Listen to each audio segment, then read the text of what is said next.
پوچھیے تو کہے گا میرا عقیدہ صحیح ہے. اور آسمان کے پوجنے والوں سے پوچھیے تو کہے گا میرا عقیدہ صحیح ہے. آپ کے پوجنے والوں سے پوچھیے تو کہے گا میرا عقیدہ صحیح ہے. اب غرض پوری کائنات میں جتنے مذہب ہیں, جتنے عقائد ہیں, سب کہہ رہے ہیں کہ میرا عقیدہ صحیح ہے, میرا مذہب صحیح ہے. ہم بھی کہہ رہے ہیں کہ میرا عقیدہ صحیح ہے. تو پتہ کیسے چلے گا کہ کن کا عقیدہ صحیح ہے, کن کا مذہب صحیح ہے, کن کا سلسلہ صحیح ہے, کن کا مذہب صحیح ہے؟ تو چلو قرآن سے پوچھتے ہیں, اے قرآن بتا کہ کن کا عقیدہ صحیح ہے, کن کا مذہب صحیح ہے, کن کا طریقہ صحیح ہے, کن کا مذہب صحیح ہے. تو قرآن بابان کے دوران اعلان فرماتا ہے ان الدین عند اللہ الاسلام, بے شک بہترین دین اللہ کے نزدیک اگر کوئی ہے تو دین اسلام. سبحان اللہ. بہترین دین اگر اللہ کے نزدیک کوئی ہے تو دین اسلام ہے. اور اس اسلام کے ماننے والے کو ہم اور آپ اس کو مسلمان کہتے ہیں. جو دین اسلام کے پیروکار ہیں اس کو مسلمان کہتے ہیں. لیکن آج یہ مسلمان ہونے کی وجہ سے آج ہم در بدر کی ٹھوکریں کھا رہے ہیں. کیوں کہ آج ہم نے در سے قرآن کو بلا دیا. اس لیے علامہ ڈاکٹر اقبال ایک شعر یوں دیتے ہیں کہ وہ زمانے میں موسس سے مسلمان ہو کر ہم خار ہوئے تاریخ قرآن ہو کر. آج ہم نے قرآن کے علم کو بلا دیا ہے, قرآن کو پیچھے چھوڑ دیا ہے. یہی وجہ ہے کہ آج ہم در بدر کی ٹھوکریں کھا رہے ہیں. آج ہم مارے جا رہے ہیں, آج ہم کوٹے جا رہے ہیں, آج ہم کو ٹرین کے ڈبے سے نکالا جا رہا ہے.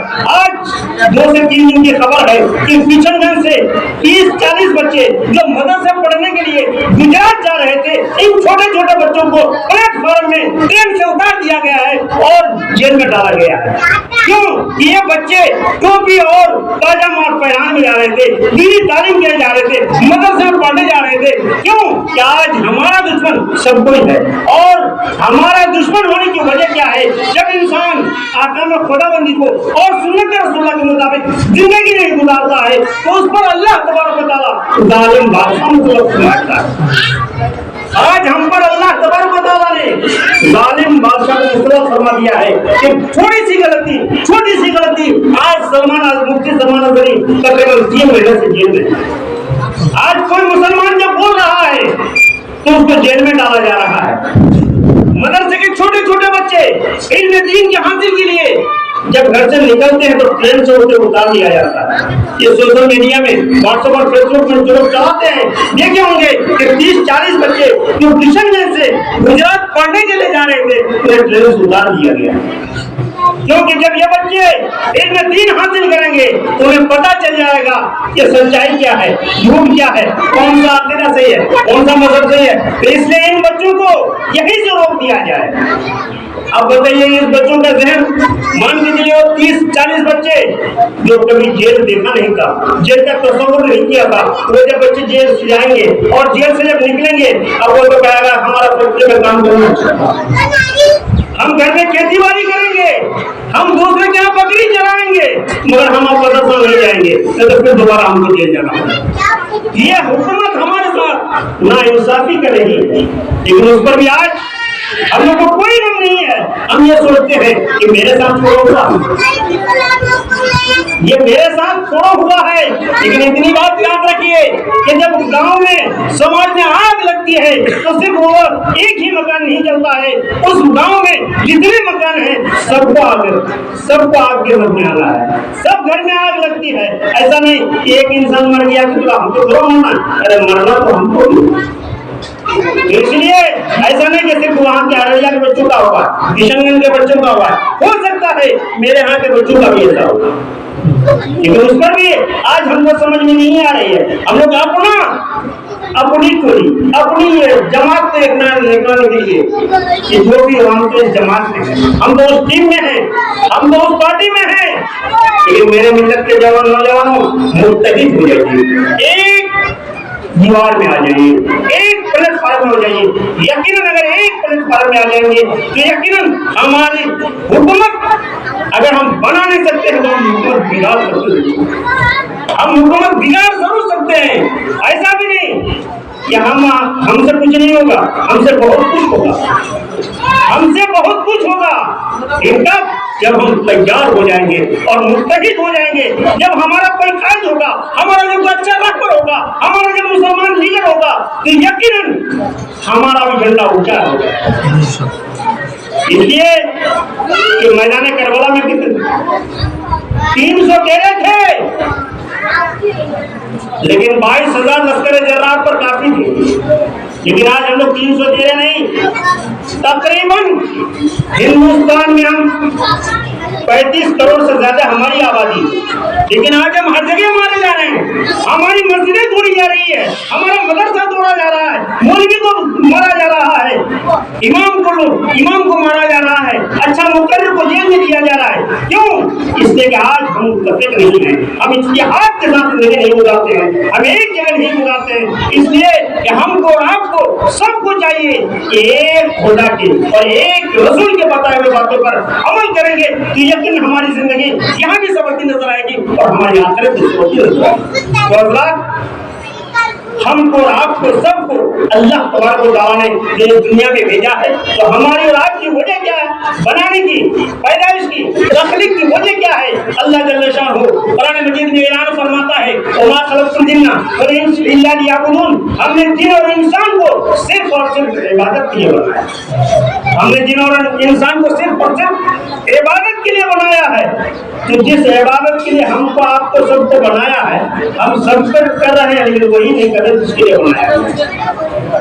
تو حضرات، یہ عبادت کا مسئلہ، عبادت کا سلسلہ جب تک آپ اور ہم زندہ ہیں، ہمارے جسم کے اندر روح ہے، ہم نماز پڑھ سکتے ہیں، روزہ رکھ سکتے ہیں، حج کر سکتے ہیں، زکات دے سکتے ہیں، منہیات شریعہ سے باز آ سکتے ہیں، احکام خداوندی کو بجا لا سکتے ہیں، سنت رسول اللہ کے مطابق زندگی گزار سکتے ہیں، لیکن جب جسم سے روح پرواز کر جائے گی تو اب کوئی چیز کام میں نہیں آئے گا۔ لیکن اللہ کے پیارے نبی صلی اللہ تعالیٰ علیہ وسلم ارشاد فرماتے ہیں کہ 3 عمل ایسا ہے کہ انسان اگر مر بھی جاتا ہے تو 3 عمل کا کبھی پیچھا نہیں چھوڑتا۔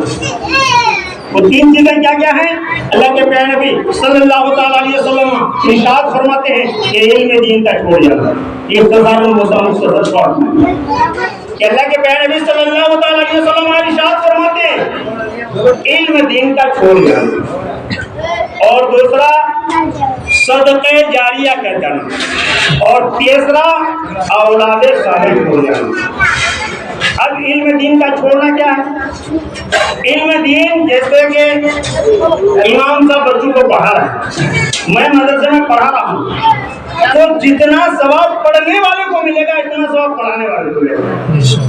اب مان کے چلے میں نے 10 بچوں کو عالم دین بنا دیا، میرا انتقال ہو گیا، میں جو ابھی بول رہا ہوں، میں جو آپ سے خطاب کر رہا ہوں، تو مجھے اس خطاب کرنے میں بولنے میں جتنا ثواب ملے گا میرے استاد کو بھی اتنا ثواب ملے گا۔ میرے استاد موجود نہیں ہے، انتقال کر دیا، اللہ تعالیٰ کی مغفرت جگہ عطا فرمائے، تو ان کو ان کے نامہ اعمال میں بھی نہیں کیا گیا۔ یہ ہوا علم دین کا چھوڑنا، جس طرح کہ کسی نے کتابیں لکھی، کتاب چھاپا، اور جو جتنے لوگ اس کتاب سے فائدہ حاصل کیے، تو جتنا ثواب اس پڑھنے والے کو ملے گا اتنا ثواب کتاب لکھنے والے کو ملے گا۔ یہ ہوا علم دین کا چھوڑنا، اس کی وضاحت بہت بڑی لگی ہے۔ اور دوسرا صدقہ جاریہ۔ صدقہ جاریہ کیا ہے؟ جس طرح آپ نے مسجد بنوا دیا، آپ نے مدرسہ بنوا دیا، اگر مسجد بنوائی ہے آپ نے تو جتنے لوگ اس مسجد میں نماز پڑھیں گے، جتنا ثواب نماز پڑھنے والوں کو ملے گا اتنا ثواب مسجد بنانے والے کو ملے گا۔ اسی طرح کسی نے مدرسہ بنوا دیا تو مدرسے میں پڑھنے والے بچوں کو جتنا ثواب ملے گا اتنا ثواب بنانے والوں کو ملے گا۔ یہ دو ہو گئے، علم دین کا چھوڑنا اور صدقہ جاریہ کر جانا، اور بھی بہت سے صورتیں ہیں۔ اور تیسرا اولاد صالح، کہ نیک اولاد کو چھوڑ جانا، جس طرح کہ اختر ان کے ماں باپ نے ان کو چھوڑ کے گیا، آج علماء کو بلائے ہیں، حافظ صاحب کو بلائے ہیں، قاری صاحب کو بلائے ہیں، امام صاحب کو بلائے ہیں، سب کو بلا کے، سارے گاؤں والوں کو بلا کے والدین کے لیے سارے ثواب کریں۔ یہ نیک اولاد کی پہچان ہے۔ تو اللہ کے پیارے نبی صلی اللہ تعالیٰ علیہ وسلم ارشاد فرماتے ہیں کہ 3 عمل ایسے ہیں کہ انسان کے مرنے کے بعد بھی وہ منقطع نہیں ہوتا۔ علم دین کا چھوڑ جانا، صدقہ جاریہ کر جانا، اور اولاد صالح ہو جانا۔ اس لیے میری آپ تمام حضرات سے گزارش ہے کہ اپنے بچوں کو دینی تعلیم دیجیے، اور بالخصوص قرآن کی تعلیم دیجیے۔ جب قرآن کی تعلیم دیں گے تو اسے اس کا دین کا اثر پایا جائے گا، نہیں تو اسے پتہ ہی نہیں چلے گا کہ والدین کا کیا مرتبہ ہے، استاد کا کیا مرتبہ ہے، بڑے کی تعظیم کس طرح کرنی ہے، چھوٹے کے ساتھ کس طرح پیش آنا ہے۔ اس لیے خود اللہ جل شانہ قرآن مجید میں ارشاد فرماتا ہے بالوالدین احسانا، والدین کے ساتھ حسن و سلوک کے ساتھ پیش آؤ، اچھائی کے ساتھ پیش آؤ۔ جب بچہ قرآن پڑھے گا تو پتہ چلے گا کہ ماں کے ساتھ کس طرح بات کرنا ہے، باپ کے ساتھ کس طرح بات کرنا ہے، بڑے بھائی سے کس طرح بات کرنا ہے، چھوٹے بھائی سے کس طرح بات کرنا ہے، پڑوسیوں سے کس طرح بات کرنا ہے، معاشرے سے کیسے بات کرنا ہے، سماج سے کیسے بات کرنا ہے۔ یہ ساری چیزیں قرآن میں موجود ہے۔ جب قرآن پڑھے گا نہیں تو کسی سائنس کی، کسی ٹیکنالوجی میں، کسی میڈیکل کالج میں یہ بتانے والا کوئی نہیں ہوگا کہ ماں کے ساتھ کس طرح پیش آنا ہے، باپ کے ساتھ کس طرح پیش آنا ہے۔ اس لیے ضروری ہے کہ اپنے بچوں کو دینی تعلیم دیجیے، یقیناً یہ بچہ آپ کے لیے یہاں بھی کامیاب ہے اور آپ کی آخرت بھی سنورتی نظر آئے گی۔ انہی جملوں کے ساتھ میں اپنے کو وقت میں کر رہا ہوں، یہ کسی لطیف نظموں ہے جو کچھ بیان ہوا آغاز سے باپ کا اب عرض کرسی جھکے تسلیم محمد کے لیے، اٹھ کھڑے محمد قاسم محمد کے لیے، یا